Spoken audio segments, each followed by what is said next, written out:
Hey folks, how's it going? This week's weekly update is a little delayed because I published an entire course on RAG yesterday and just wanted to give you guys something to go through over the weekend. So the course itself kind of talks about a lot of, applications of RAG, concept, architecture, and everything you pretty much need to know about it. I'm going to be putting the link to the course in the description. So this is the, video itself where we talk about everything you need to know about, RAG in general by understanding concepts, the architecture, and then we'll actually build a chatbot completely open source without OpenAI or Claude or any Gemini based API, right? So we'll use open source models.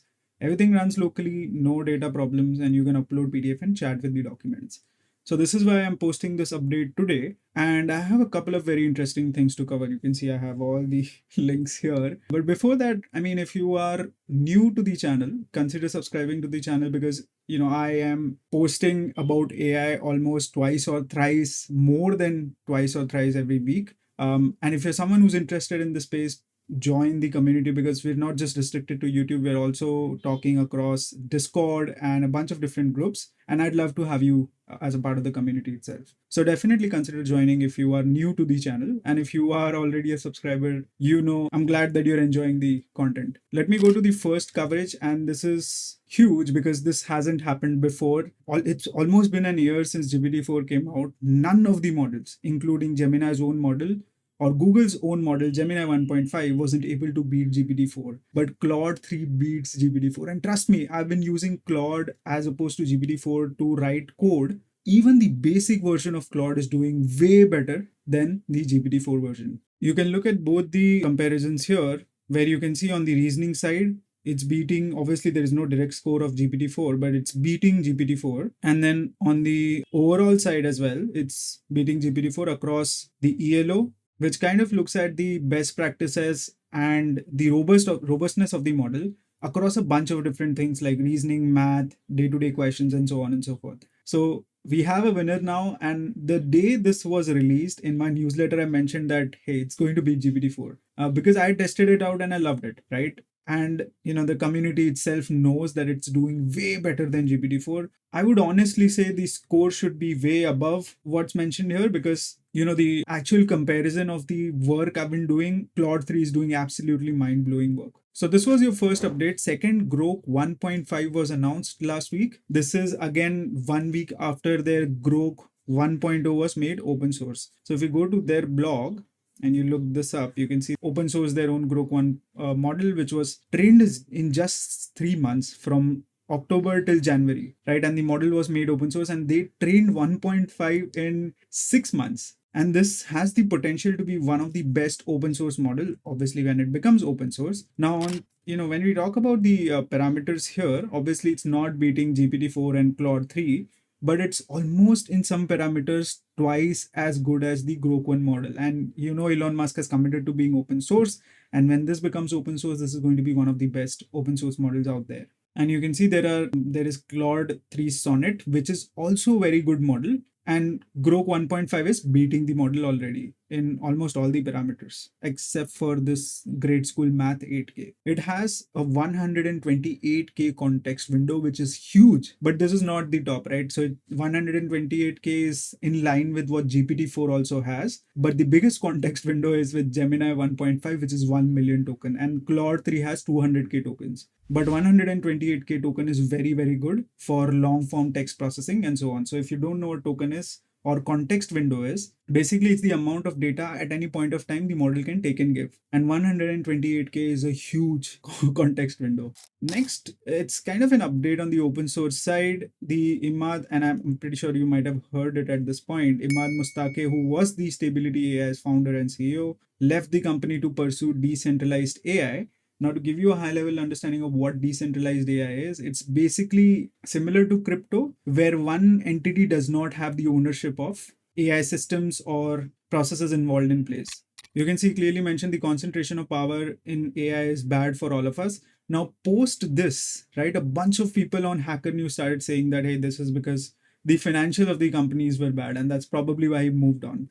But if you look through his recent tweets, and obviously he noticed it, so if you keep scrolling, and by the way, this is one of the interesting images that kind of makes me feel that somewhere Satya Nadella is involved in this, which is very, very interesting, right? And then if we keep scrolling up, let's look at one of the posts he posted recently. And you can see here, right? A bunch of people were saying that he left because of the financial issues and the revenue wasn't figured out or profit wasn't figured out. But he clarified that that wasn't the case and that they were making money, more than a bunch of different companies are making today in AI, especially, right? So he said that wasn't the problem. He just wanted to pursue decentralized AI, and the new person who's joining the company now will actually have revenue targets, right? So it's not going to be like they just have to release open source models and not have to worry about revenue, because that will not make sense business wise, right? And hence they also have revenue targets. So this was again huge news last week, because they are about to, and they were planning to release stable diffusion 3, which was going to be the state of the art open source model, but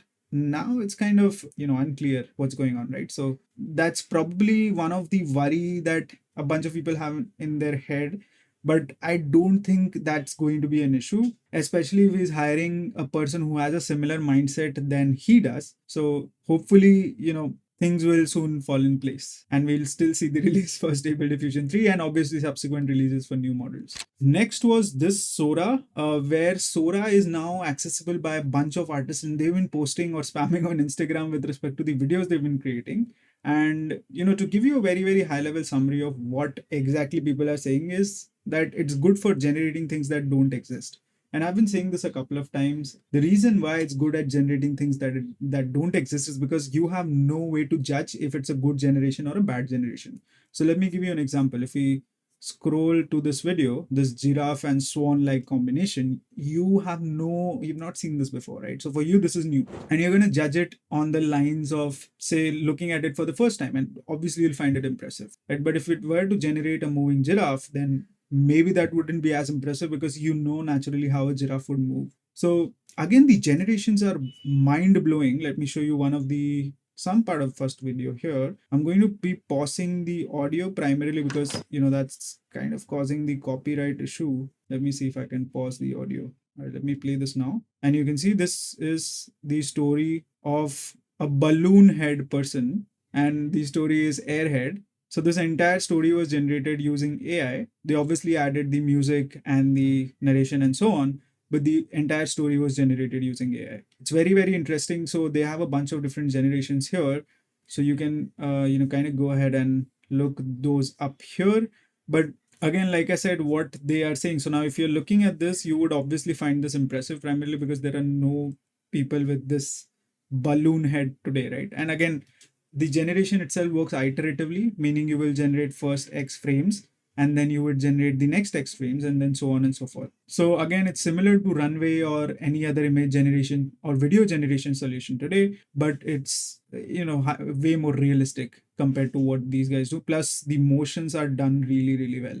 Obviously, if you look very closely, you'll still find out issues with these generations, but compared to what you've seen today, motion-wise on Runway or Pika, this is doing way, way better, right? And I'm really excited for the release of this. A lot of people anticipate that this is going to be released with the GPT-5 version, which is anticipated to come this summer. So really interested, especially now that Clor3 is the top, not open source, but top AI model. I'm sure it's going to put some pressure on OpenAI. So really interesting, really interested in seeing what goes on there and when that happens. Again, I like this generation as well because this is beyond reality. And some of these things you've not seen. So naturally you'd find this impressive. You can see this is a horse-based fly. This is swan and giraffe, flamingo and giraffe. And then you would see a bunch of similar generations, which you haven't seen in person. So you would feel impressive. But regardless, man, I mean, look at the motion and look at how good the generations are quality-wise, right? Again, if you look through the technical paper, the amount of compute that you invest on this is going to kind of dictate how the generation looks like. And this is also one of the things that, the OpenAI's founder said in the Lexus podcast, is that compute is going to become the currency in the future, because, the more you invest in the compute, the better generation looks like. Now, I'm kind of looking at a world where, let's say, people become the sellers of compute. So if you have a good computer, you turn it into a server, And then just like in crypto, people used to mine it using multiple GPUs. Maybe they kind of, start building their own systems that facilitate this sort of compute, right? So again, that's where decentralized AI also comes in picture. I don't know when that will happen or if that will happen, but it's a really interesting concept that people will now, can maybe potentially also source compute in the future. Next, released by OpenAI itself was the voice engine. And a lot of people were crazy shocked about this because the generations that are done using this are hyper realistic and mind blowing. So let me play one of the samples. So it can take reference audio and then it can generate new content using that same audio. So it's basically voice cloning solution. I don't know how this is going to work out because a lot of deepfakes are now being flagged as bad, and AI generation itself is being flagged as bad, primarily because if you look at YouTube, it's also flagging out AI generated content. EU regulations have kicked in, and they've clearly mentioned that all of these things need to go through a process where review is involved, and plus user needs to know this was generated by AI. So while this is awesome, I'm not sure how or what the plan is with respect to this, right? So again, let's listen to this and see how it sounds. So this is the reference audio. Let's hear it. Force is a push or pull that can make an object move, stop, or change direction. Imagine you're riding a... Now you can turn that audio into Spanish. Faltaban 5 joyas en el cofre del tesoro. 4 monedas más 5 joyas suman 9 tesoros en total. So again, what they've done is they've given 2 reference audios, and then you can clone this specific English audio into, say, for biology for different content, but the voice is cloned. Some of the most amazing habitats on Earth are found in the rainforest. A rainforest is a place with a lot of precipitation, and it has many kinds of animals. Interesting. And then there is the other reading one. This story has been told and retold for thousands of years. You can see how the voice is maintained. And you can also do this for across different audios. So you heard the Spanish one and you can see this now is played in Spanish. Puedes mostrarme lo que ya sabes, entonces yo puedo saberlo. So very interesting. And then there is translating content, meaning you can take English content and turn this into different languages. So reference audio is this. Friendship is a universal treasure. It brings joy, support, and laughter into our lives. La amistad es un tesoro universal. You can see the person's audio is maintained. The voice is almost cloned, but it's translated into different languages, and it includes the European languages, plus it also includes some Asian languages like Chinese. So let's hear it. 友谊是一种普遍的财富，无论我们身在世界何处。 So very, very interesting, right? It can also, take different languages that are less known, like Swahili and Sheng, and then turn them into different types of audios. Let's hear it now. Nutrition poa ina help ku make sure watoi wana grow vi smart kimwili na kiakili. So very interesting, right? It can clone any sort of audio. And then non-verbal, I'm assuming that it kind of fixes the issues with the audio. As a bilingual individual, fluent in both English and Portuguese, I'm contributing my voice to the Livox project. Excuse me, can I get your attention? Thank you for your help. Can we watch it? Very interesting. Again, there are a bunch of different samples here.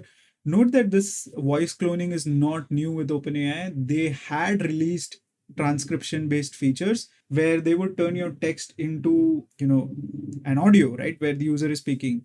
But specifically cloning someone's voice and then regenerating that using just one piece of audio, right? It's mind-blowing, right? And again, I'm more concerned about the ethical problems with this. What's the real use case of voice cloning apart from the fact that you can do content generation, which is also not good, right? Because YouTube is going to flag it.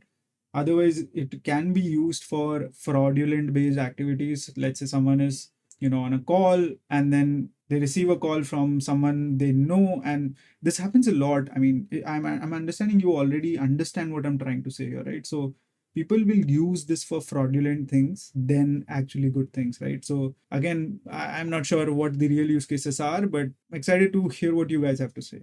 The next 2 updates, and these ones are interesting too. So there was Devika, which I covered 2 weeks back, but this became very mainstream last week because a lot of people heard about it and started trying it. It's an AI software engineer that is similar to Devin. Let me open Devin as well. Basically, it can code automatically, learn new things, fix bugs, and so on and so forth. Devika does all of that, but it's open source and you can run it now. So you can also see their instructions here, and I'm going to be running this today on my laptop, and I'm going to be sharing the output with you guys. I'm going to be making an entire video on how this works. And then the other one was also released. It's called Open Devin, which is just like it sounds, the open source version of Devin. And it's based on Python. And I think Devika is also based on Python. Yes.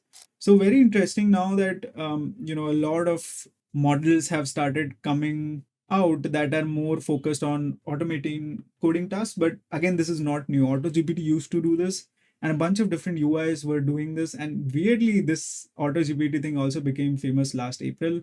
And Devika and Devin are also becoming mainstream this April. I don't know what's with the agents going mainstream on April, but like this year, I've been saying the concept of agents is going to be huge, because like I've been saying through my videos, I mean, GPT or any AI model right now does one task, right? It will take something and give you the output. Agents are very close to AGI, meaning they can take tasks and execute two other things based on the steps they have. The only thing that agents don't have right now is the own thinking capability, which AGI will give them. But until then, I think AGI is a huge step for any sort of agents are the huge step for any sort of AGI to come in the future.